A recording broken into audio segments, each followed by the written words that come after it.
George and the Utah Jazz in Boston on a back-to-back. Let's talk about it. It's the Hoops Nerd Show.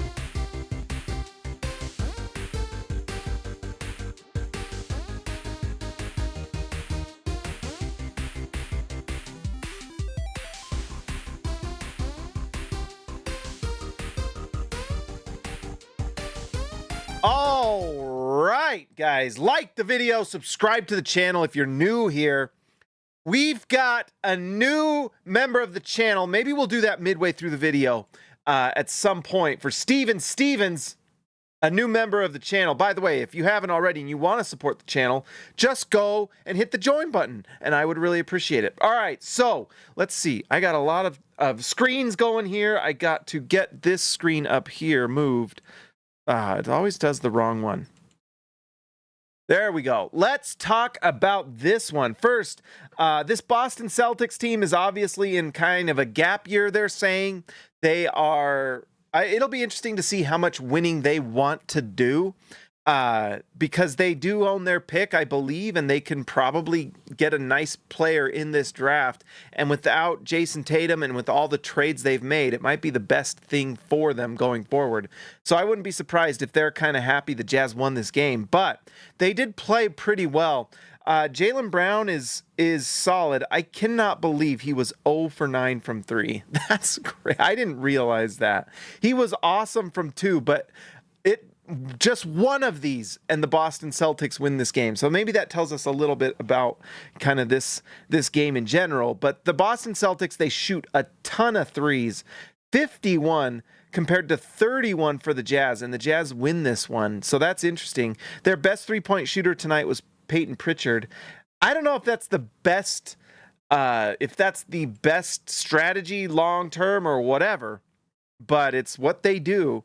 And I tell you what, Neemias Queta, I know that Nurkic is huge, 290, probably 300 pounds, and he's just strong, but he's just this plodding big man.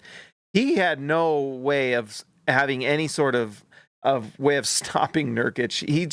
I wasn't super impressed with Queta's strength. I would have thought he'd have been stronger. He was not. They did bring in Chris Boucher, who probably weighs 110 pounds, but he did hit a three. I don't know. I don't really have a lot else to say about the Celtics.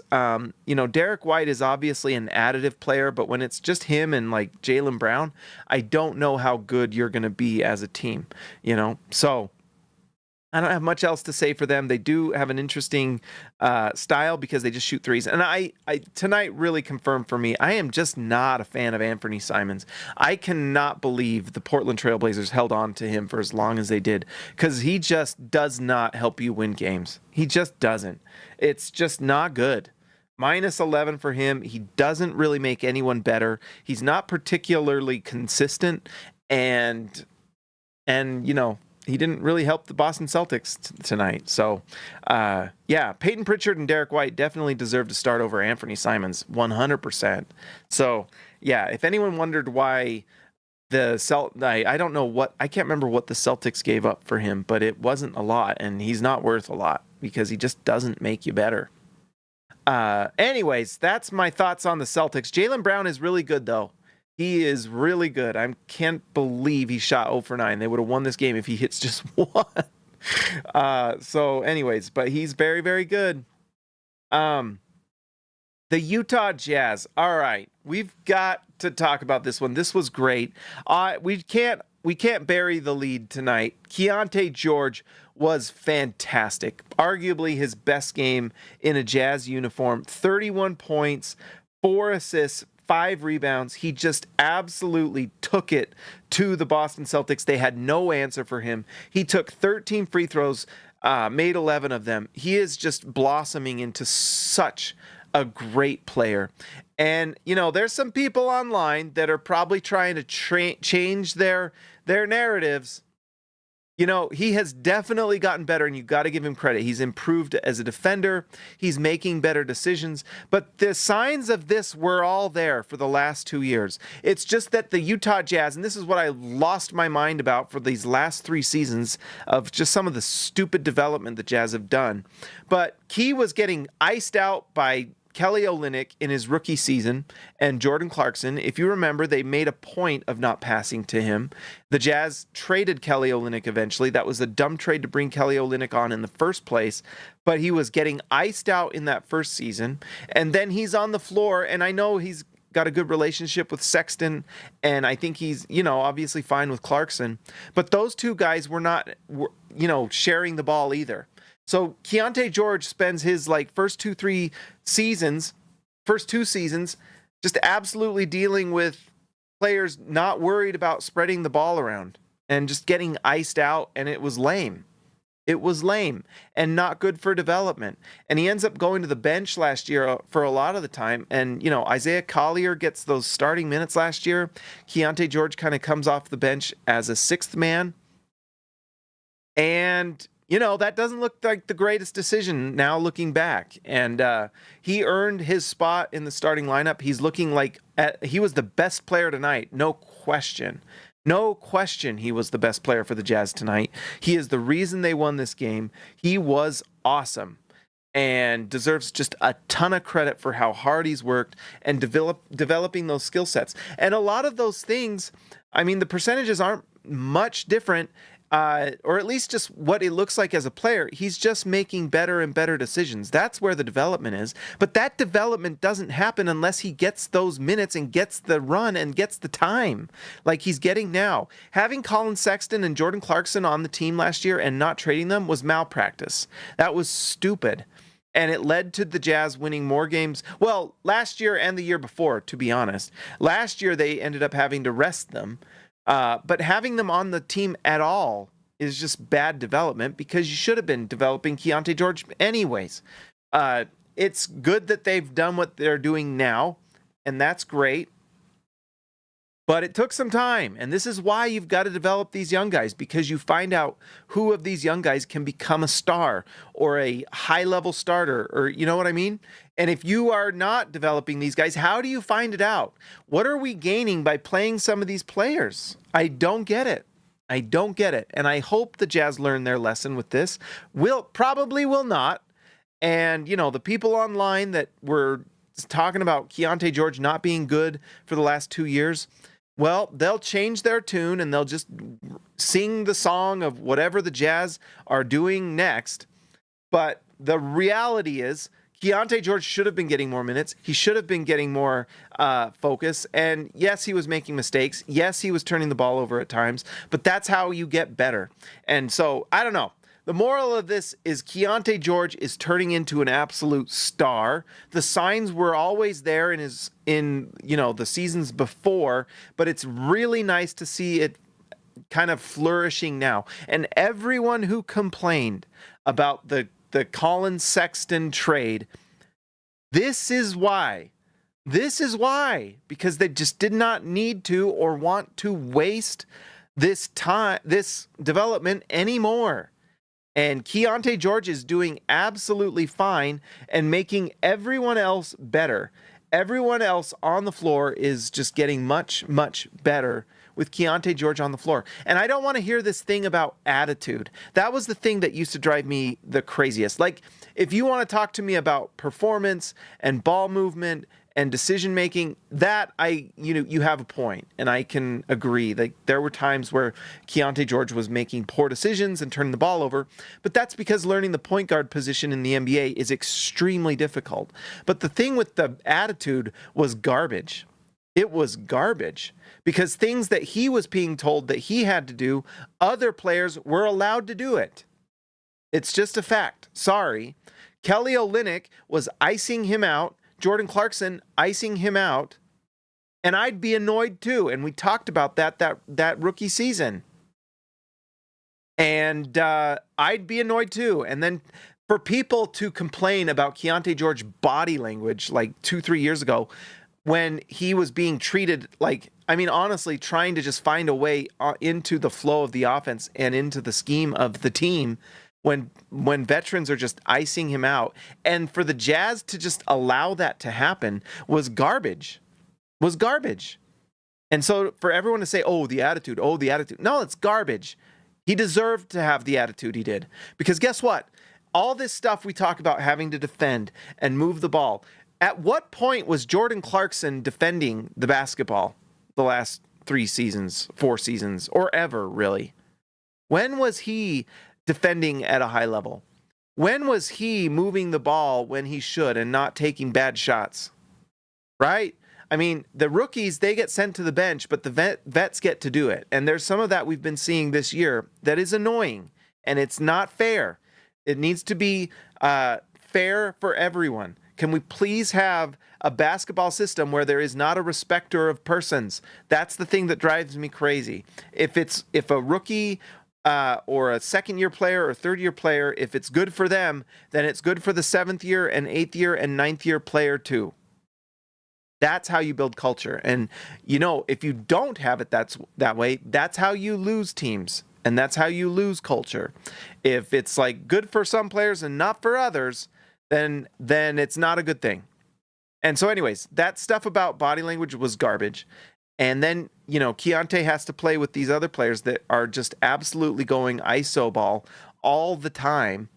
And that's hard to play with, and it's hard to have a flowing offense. So I'm just really happy for Keyonte George. He was absolutely dominant tonight. He was scoring in so many ways and just doing it at the highest level with the crowd just absolutely roaring against him, and he still scores against a Boston team in a Boston Garden or whatever it's called now. But here we go. 2-point shot, 4th quarter, everything on the line. This was just crazy stuff. And then not to mention the fact that he's getting to the line as well. This was just big time. This was just, I mean, he knocked Neemias Queta on his back. On his back. And scores the bucket. And then all the times he gets to the free throw line, they don't show the plays that get you those free throws. Those were great. And let's just look at this assisting the ball. I mean, he's been averaging 9 assists per game. Tonight, he was just taking the offense on his back. That was just easy stuff. But he's just doing so many things that help this team win. Like, just making the right play. He's making it look easier. You can just tell the game is slowing down for him in a big way. Look at that. Draws a double team, gets an open 3 for Lauri Markkanen. Markkanen's doing well this year because of Keyonte George, by the way. He's just doing the right thing. For everyone who complained and complained and complained and complained about Mike Conley, and, you know, we shouldn't have traded Mike Conley. Well, the point was to develop young guys that could be with this team long term. Certainly looks like the Jazz have a nice predecessor to Mike Conley in Keyonte George. It's going very, very, very well. Lauri Markkanen was solid tonight, but, you know, it's a back end of a back-to-back. He is definitely one of the players that they are focusing on, and I could tell that Boston team was really trying to slow and gum up this Jazz offense. And that just shows how big-time Keyonte George was tonight, because Boston was taking away those cuts to the basket. They were taking away the easy ones for Lauri Markkanen, and they said someone else is going to beat us tonight. And Keyonte George says, let's go. And that's what happened. I was happy to see Taylor Hendricks start tonight, and I do feel like it's the right thing. Although I noticed, and I wonder if, I don't know, when he was playing tonight, there was a few plays where he came up kind of limping. And I wonder if there's still some pain in that leg. It might be a full season of recovery from him from that leg injury, because he looked a little like he just looked like he was limping. And he made some plays in this one, 3 rebounds, an assist, but he didn't look right to me. And so I don't know what they're going to do going forward, but I wonder if it's going to take kind of a full year. And who knows, maybe by the end of the year, that leg just gets stronger and stronger. But we're going to have to just watch that, because Taylor Hendricks has the chance to be a really nice rotation guy for this team. But you just need him to be healthy. And so I don't know if he'll even play the next game. I wouldn't be surprised. We'll see. But that 13 minutes made me think about, just kind of made me wonder if that leg is not quite there. Who knows? I could be wrong. It could be he just didn't play well, or was, you know, still playing into game shape, but it didn't look quite right. Yusuf Nurkic hit the game winner. He Sometimes I'm surprised when it goes in when he shoots it. It just seems like he just doesn't make a lot of his shots, and it kind of bears out with the 5 for 12. For a guy that's like 7 feet tall and 300 pounds, he just doesn't seem to make easy buckets, but he made the one that counted the most. This last one where Keyonte George goes and takes that final bucket. And by the way, I hate this camera angle when they do that. Turnaround hook shot. This was the game winner because look, he takes this last shot, he gets it, hook shot, puts it in. Game winner. Nice shot by Nurkic. 41% from the field tonight, but he's just a big body. He was a +1, 11 rebounds, 11 points. He does move the ball, so he kind of plays in a way that I think is conducive to the future of this Jazz team and what they need and what they're going to be. Kind of reminded it, it's interesting, and I guess we should probably talk about this now, but this Jazz team played good defense today. In fact, let's just refresh these and look at where the standings are after this one. The offense for the Utah Jazz now sits at 23. Wow. So Utah is actually number 23 offense. This was a rock fight, and we haven't played a lot of games, so a game like tonight where Utah's not hitting a ton of shots is going to affect your rating. Yeah, look at that. So 23 offense, but let's see, defensively Utah is at 21. I believe they were at I can't remember where they were yesterday. I think it was like 23. It's interesting. Utah, I felt like they played a good defensive game tonight. Let's see, the Boston Celtics were held to 3-point percentage were 21%. And some of that is just them missing shots. Maybe this was just one of those variance games. But 41% from the field, 21% from 3. And then, sorry guys, the rebound battle. 36 defensive rebounds for the Celtics, 55 for the Jazz. So solid outing for the Jazz. Really good rebounding. Kind of makes you wonder if the Jazz missed Walker Kessler that much.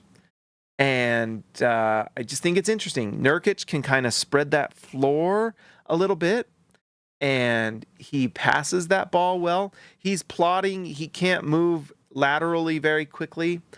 But it is interesting that the Jazz defense was just as good. And one of the things that teams are talking about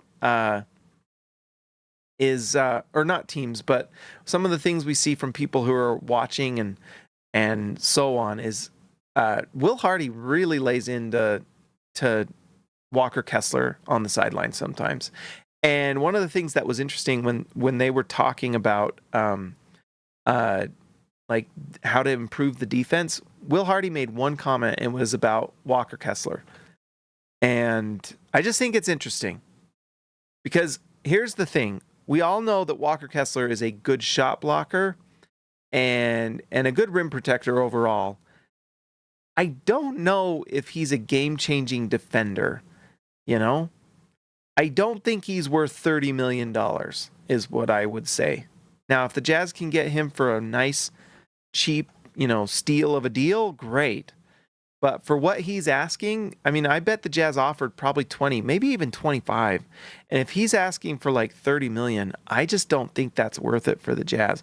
And nights like tonight are why.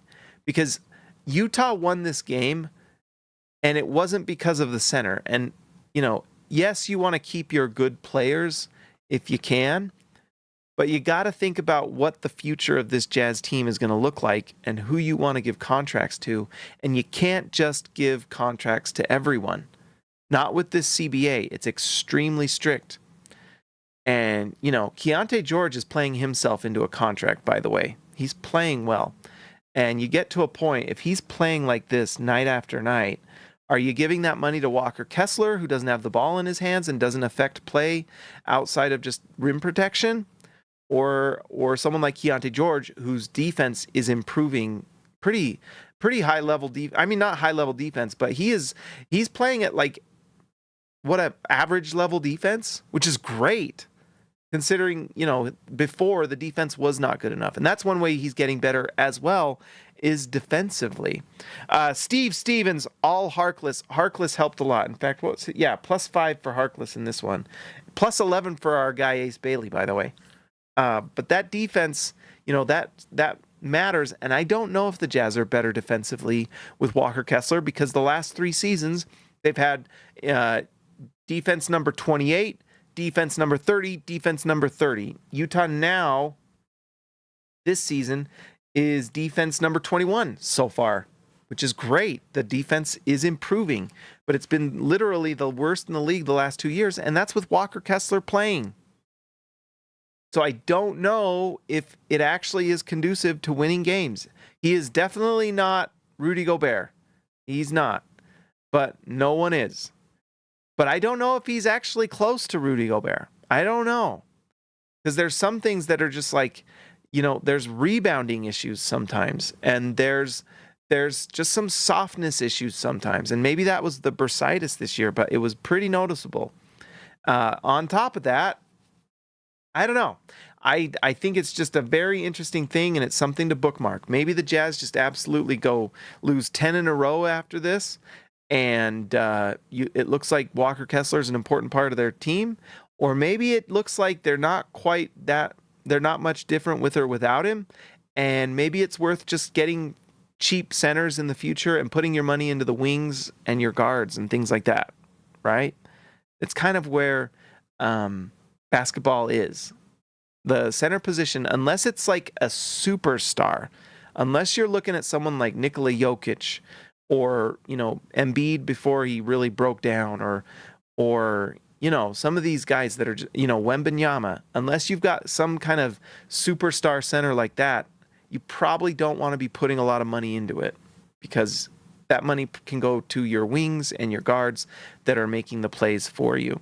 Like, it's better, I am not a fan of the Lowry marketing contract, but that's money better placed by position than by putting it into the center. You can really ruin your salary cap pretty fast by overpaying a drop big center. Steve Stevens. All right, guys, I have not thought about it a lot, but I need some suggestions for Steve Stevens' nickname. He has joined the All-Stars, and we've got to come up with something. Steve, I don't know if you have any ideas. I forgot what we were talking about last time.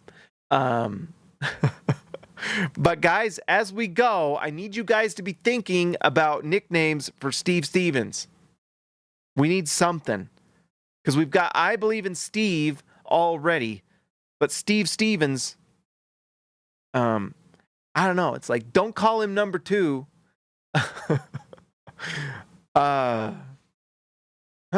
Big Steve Stevens? We could do triple S, Super Steve Stevens. I don't know. I need some Steve Areno. That's my Tinder handle. Oh.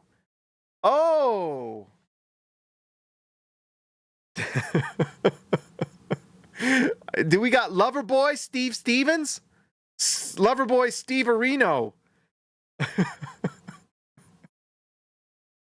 I hope the Tinder is going well for you, Steve. I hope you are finding success in your adventures. Adventurous Steve. Ooh, I don't know. I can't leave without Steve.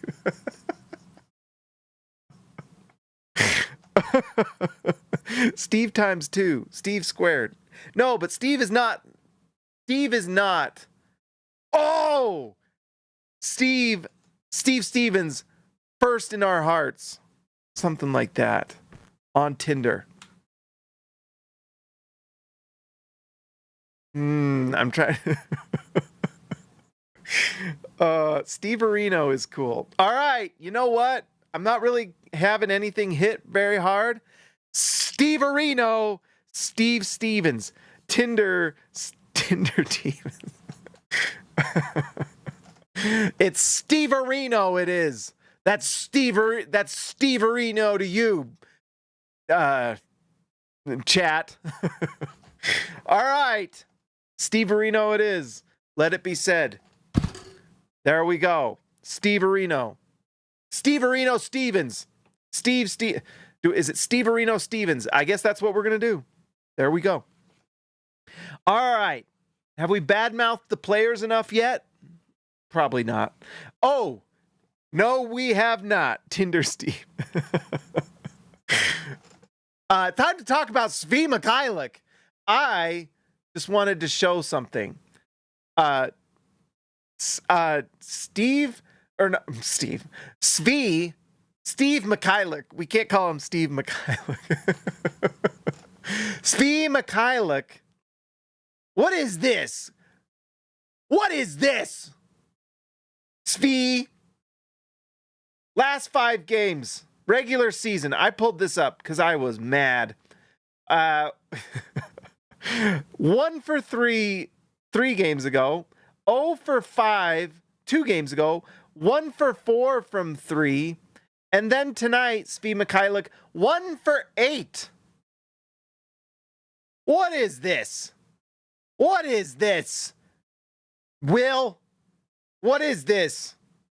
You can't tell me that Svi Mykhailiuk going 1 for 8 from 3 is good. Not hitting his shots. It's not good. If you're trying to win games, he's not helping you win. And if you're trying to help develop players, he's not working either. The excuses for Ace Bailey not starting are looking pretty thin. A guy that got pretty hot in those, he goes 3 for 4 in game 1 and 2 for 5 and 2 for 5. That's great. But it's pretty much dried up. And our guy Ace Bailey is healthy now. The plague has left him. He's now apparently healthy, but still not getting minutes. The excuses are getting thin. And when Ace Bailey is a plus 11, playing defense, passing the ball, rebounding the ball, doing a lot of good things on the floor, earning more minutes, earning. This is a meritocracy here, okay? This needs to be, like we talked about before, with kind of the Bojangles that was going on with Keyonte George. We're seeing some heresy here too. Some malpractice. Again. Having Svi Mykhailiuk start over Ace Bailey, that excuse is thin. And if I don't see Ace Bailey starting over Svi Mykhailiuk soon, then this is a crime. This is malpractice. He is earning it. His defense is what should keep him on the floor. He's doing everything that Will Hardy wants him to do, and I don't know what it takes. But Svi Mykhailiuk starting is silly, and it doesn't look great when he's shooting 1 for 8 from 3, and then Ace Bailey is going out and playing defense, going 2 for 4. It's frustrating. I thought Ace Bailey would get more minutes tonight because it was a back end of a back-to-back, and he did not. He got 4 points. He was a plus 11, though, and part of that is his defense. If you put him on the floor, he's moving the ball, and he's moving the ball well enough. And so, right, and Steve Stevens, remember that one time they actually ran a set for Ace at 2:30 in the first quarter, and he scored wonderfully? Yeah, I remember that. The only thing is we got the vanilla Finland vibes offense, where literally everything has to go through Lauri Markkanen first. Tonight, it was satisfying because they went away from it a little bit. It's the game, like yesterday's game, not tonight's game. Yesterday's game was atrocious. It was atrocious how one note it was. Tonight, it felt like there was a little bit more ball spreading around, and you can see that right here. Look at this. Instead of just the 28 for Lauri Markkanen, it was a little bit more spread. 17 points, or 17 attempts for Markkanen instead. 12 attempts for Nurkic, 12 for Svi. weren't very good, but still 16 for Keyonte George. And then the bench is not getting as many, but they're the bench. And guess what? The Jazz won the game. It was harder to guard. And Keyonte George was taking advantages of mismatches. But man, some of that offense before was it's just not super imaginative. And we're not going to see plays for Ace Bailey while Lauri Markkanen is on the floor or on the team, because that's just what the Jazz are doing. They're just running everything through Lauri Markkanen, which is fine, but it's not good for Ace Bailey's development. And I honestly think there's going to be a point where Ace Bailey is just it's getting more and more and more every single game that he should be starting. I mean, he should have been starting from game one, because the Jazz should, like, once in my pathetic life, if the Jazz could just once focus on the long term and the big picture and understanding what's the most important thing, and that's developing our young players, because we're building through the draft. So he should have been starting from game one, but at some point it's going to be so incredibly clear and obvious that he should just be starting because he's just the better option. In fact, that's what it is right now. To be honest, let's not pretend that that's not what this is. He's just playing better defense, hitting a higher percentage of his shots. He can do more with the ball. He can hit more types of shots. He can do more things.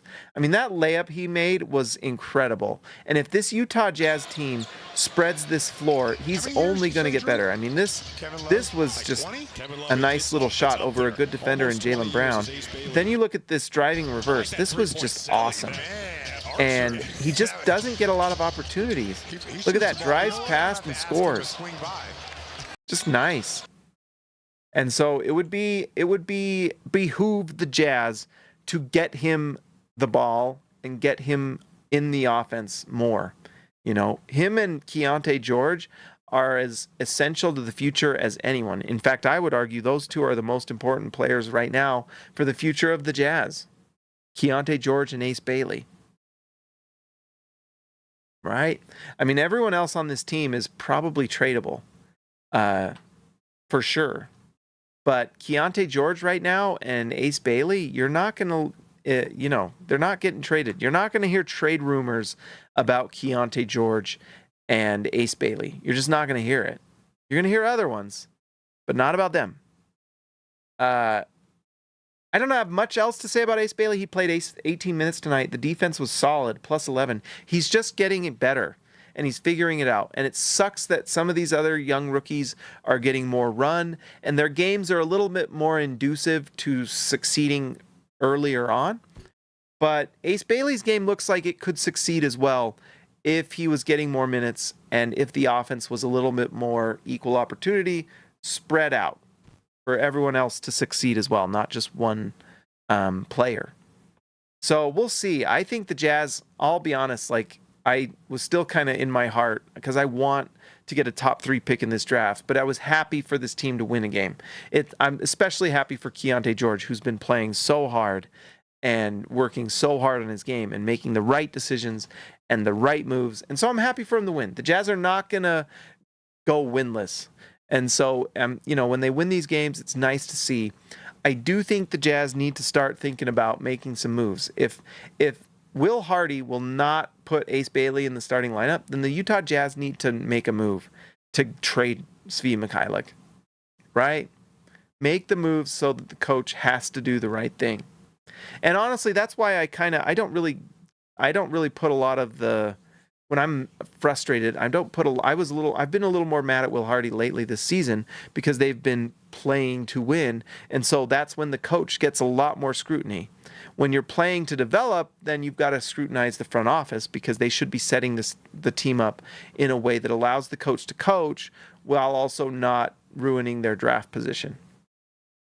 But if you're playing to win, you got guys like Lauri Markkanen on the team and getting a ton of reps and getting lots of minutes, and guys like Svi Mykhailiuk taking minutes away from young players.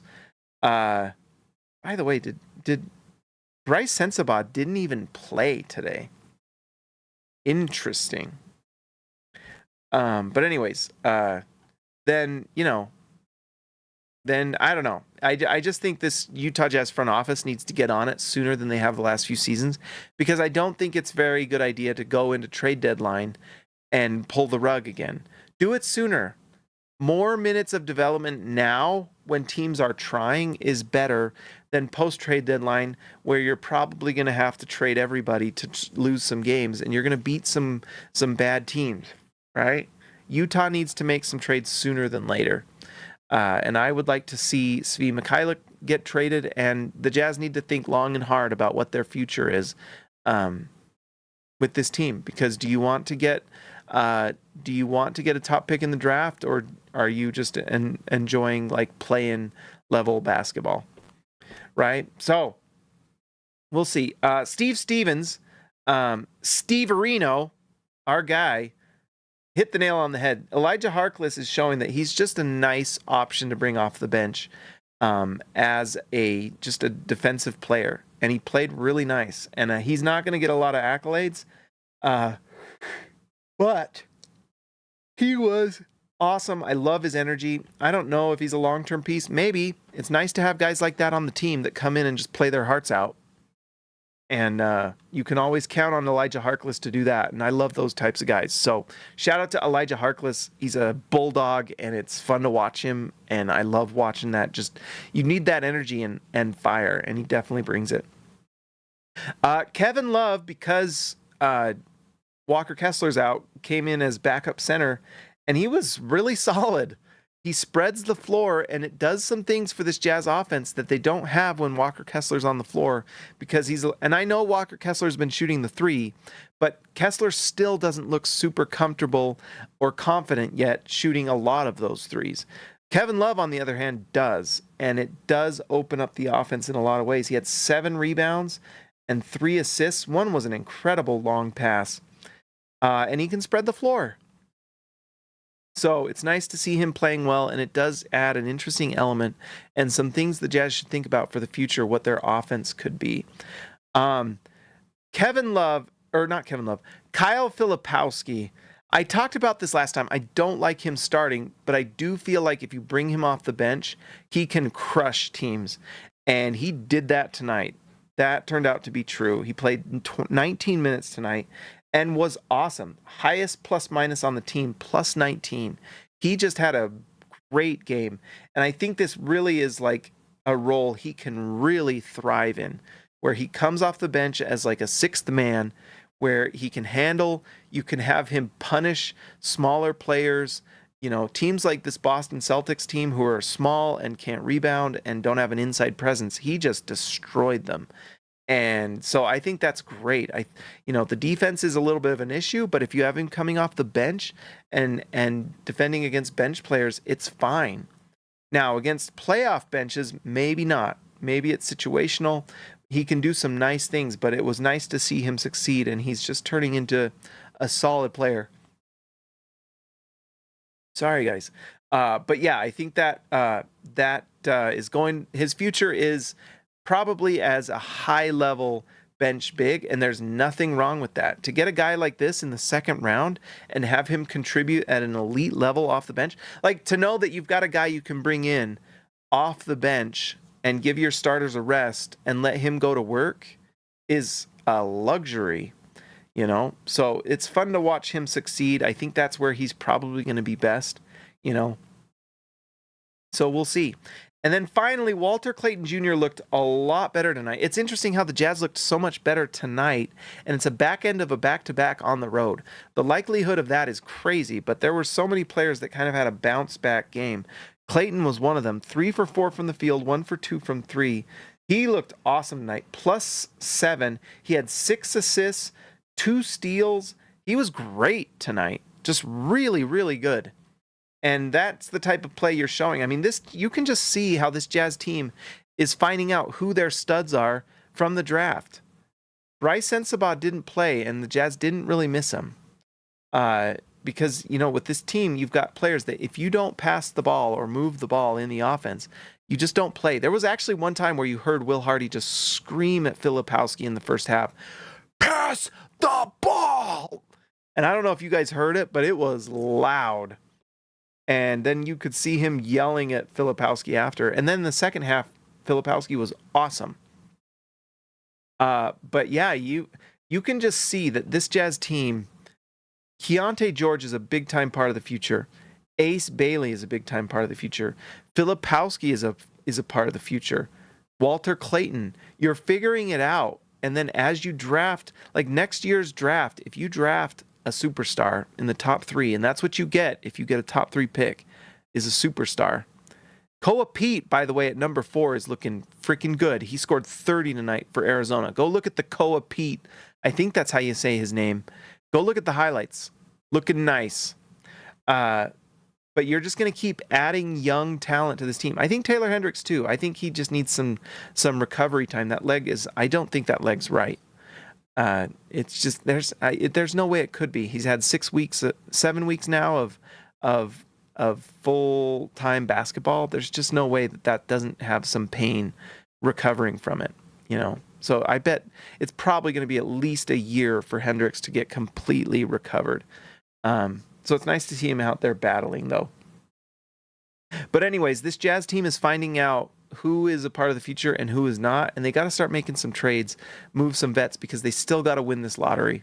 It's really important. You put a superstar on this team, and you're starting to see the makings of something really great. Really great. Keyonte George is looking like a stud. Like a stud. And you add another superstar next to him, whether it's Darren Peterson, Cam Boozer, AJ DeBonsa, and this Jazz team gets real interesting. But I want to see Keyonte George and Ace Bailey building chemistry now. We know that they are the future. So why can't we start the building of chemistry now against live competition, right? I want to see that chemistry grow starting now. I'm not worried about building chemistry between Svi Mykhailiuk and Keyonte George. I am between Keyonte George and Ace Bailey. It's important. And Taylor Hendricks. And so on. So that's all I got tonight, guys. I don't think... let's go see here. Tankathon. Utah still sits at 10. They're losing their pick, though, sitting at 10. Giving that to the Oklahoma City Thunder. Not my favorite. So, let's start the music. That's a little loud, so let's lower that a bit. All right, so we're in the lottery. Let's see if the lottery were today, what would happen? Boston wins the lottery. You got to be kidding me. Jazz fall to 11 and give their pick to OKC. Boston gets to add Darren Peterson to their team? No way. Washington stays. Charlotte jumps. Agony. Very clear. Utah needs to jump. They need to go up. We need to win this lottery. Come on, Jazz. Don't screw this up. Make some trades. Trade them. Don't be afraid of doing the right thing, guys. And Jazz. All right. It's time to give a shout out to the All-Stars. Steve Areno. Let's see. All right, let's go, baby. Steve Areno, Steve Stevens. Let him cook sturdy pots. Ezekiel Raisibe, the man from down under. Tyson Price, the price is right. See ya. Lex Slater, Jordan the GOAT, Best Roll. Ryan Edward Perry, the legend. Christian House Money to Haas. Robert, Hall of Fame. I believe in Steve, Jazz Exile. Austin R. Grant, editor extraordinaire. Flipping the script, the OG. And Patrick Akubo, the connoisseur. Guys, like I said, like the channel, like the video, subscribe to the channel, join the channel if you want to be part of chat, and if you want to support us. I really appreciate it.